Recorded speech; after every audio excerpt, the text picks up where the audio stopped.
Hi, and welcome to the Frog Pond School of Design, where we try to have a good time talking about things architectural.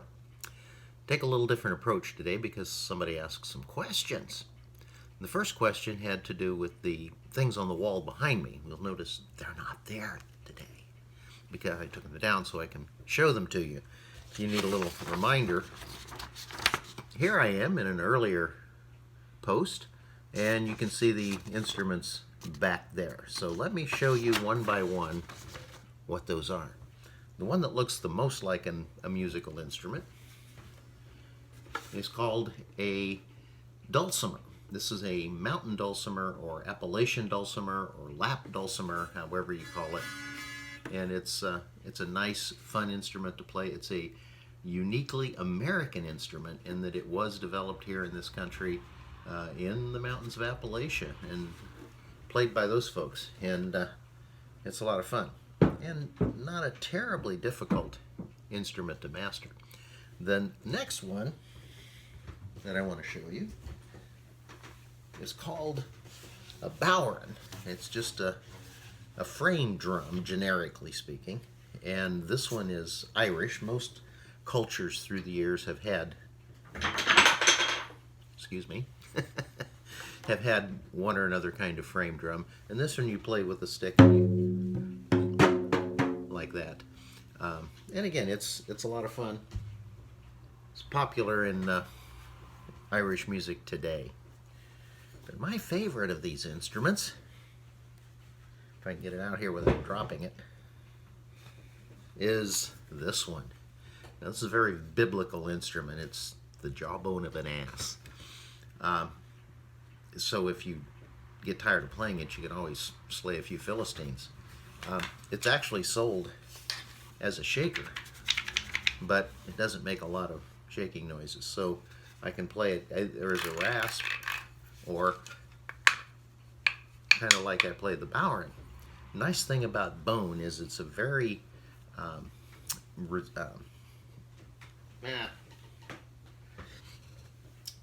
very sonoric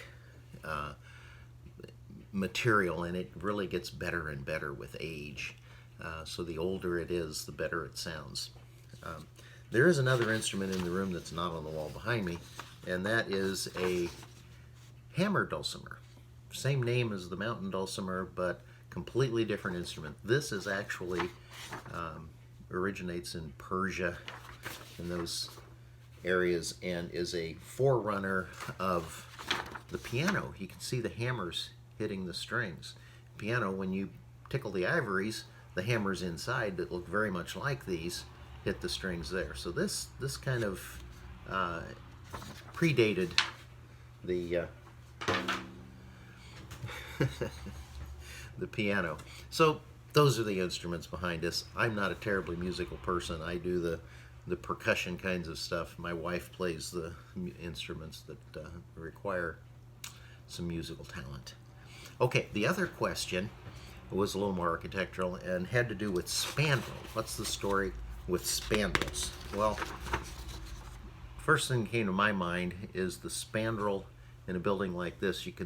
This says Spandrel Glass, and the spandrel is the area above a ceiling and below the floor above. And typically on a glass building like that, it actually extends from the window head down below to the window sill up above. But it's that portion that you don't see through. And they normally choose an opaque glass for that use. And if you're looking for the striped approach in the building, you can just pick whatever you want, I guess. If you want it all to look homogeneous, then it takes some real care to pick out color and finish on the spandrel glass that you use on the vision glass. So that's one definition of spandrel in the world of architecture. But I decided to look up and see what other definitions there were, and I found this. You ready? Spandrel, the quasi-triangular space included between the extradoses of two adjoining arches. And it went on. So I thought, I better look up extradose, right? Okay, extradose, the external surface of the voussoir composing an arch or vault. So you go a little bit farther. I actually knew this one. Voussoir, one of the stones used to form an arch or vault. So here's a little help. These are the spandrels, as is labeled here. The extradose would be the outer curve, the outer edge of the arch curve. There's another intradose, of course, is the inner one.